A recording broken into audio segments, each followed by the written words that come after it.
Papunta kaming beach ngayon pero may nadaanan kaming isang temple na napakaganda. Day 5 na, sinabayan ako ng gising ng baby ko kaya nakipaglaro muna ako sa kanya bago kumain. So as usual, nag-almusal na nga ako ng green salad at apple. Nakita nyo ba yung inverted triangle na red? Ang ibig sabihin ay yield or stop. Kung meron sa Pinas, maiwasan natin marami aksidente.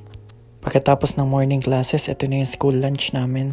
Kitang-kita nyo naman yung pagka-balance niya. May karne, may gulay, may gatas at may soup. Planado na lahat ng meal for the whole month kaya napaka-healthy talaga. Dahil may konti pa akong vacant after lunch, nag-trade na rin ako at nag-aral ng Japanese para hindi ko na to gagawin sa bahay.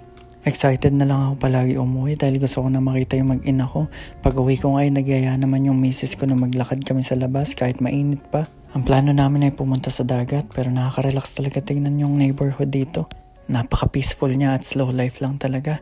Kung magpapamilya na kayo, maganda talaga sa mga rural area. Itong temple na to, halos sa atin pwede na itong pagdausan ng mga kasal or mga event.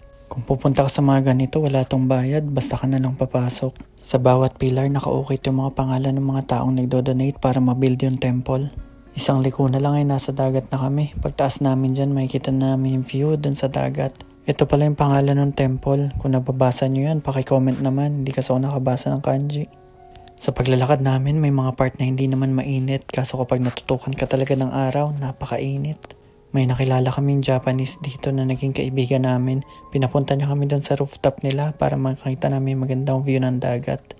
Medyo may konting hiking lang at medyo liblib pero okay naman kasi worth it yung nakita namin. Open rooftop pala to so kailangan careful tayo kung saan tayo naglalakad kasi pwede tayong mahulog. At ito na ang top view ng dagat. Nakaka-relax talaga kapag titignan mo siya galing dito. Lahat ng upuan, lamesa, pati mga design niya dito, lahat kahoy. Nag-iwan pa nga yung kaibigan ko dito ng binoculars para makita mo talaga yung view ng malapitan galing sa taas. Sa gabi naman ay pwede rin mag-bonfire. Nakakamiss talaga yung marshmallow at barbecue. So ginamit ko na nga, tinignan ko yung view dito. Nakita ko talaga yung mga bato na nasa malayo. Ang purpose ng mga bato ay para pahinain yung strength ng wave in case na magka-tsunami. Pauwi kami, ito yung sementeryo pero hindi siya nakakatakot. Nakaka-relax lang siya. Medyo nainitan na si Mika kaya kinuha na siya kay mami niya at tinanggal ko dun sa carrier. Pag-uwi ay nag-relax lang kami onte, nakipaglaro kay Mika at saktong gitara lang ulit tayo.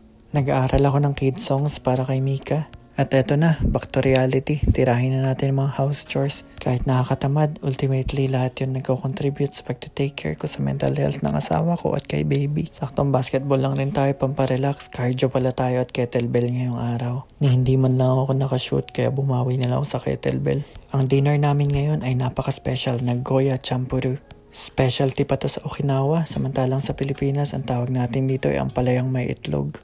Napakasarap at napaka-healthy. Pagkatapos ng dinner ay nagsampay na nga ako at tapos na lahat ng house chores natin.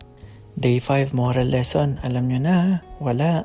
Pero napapansin ko patas ng patas yung graph kaya ang sarap niya tignan. Bedtime na ni Mika, good luck na lang kung sino unang makatulog sa amin. Yun lang, bye bye!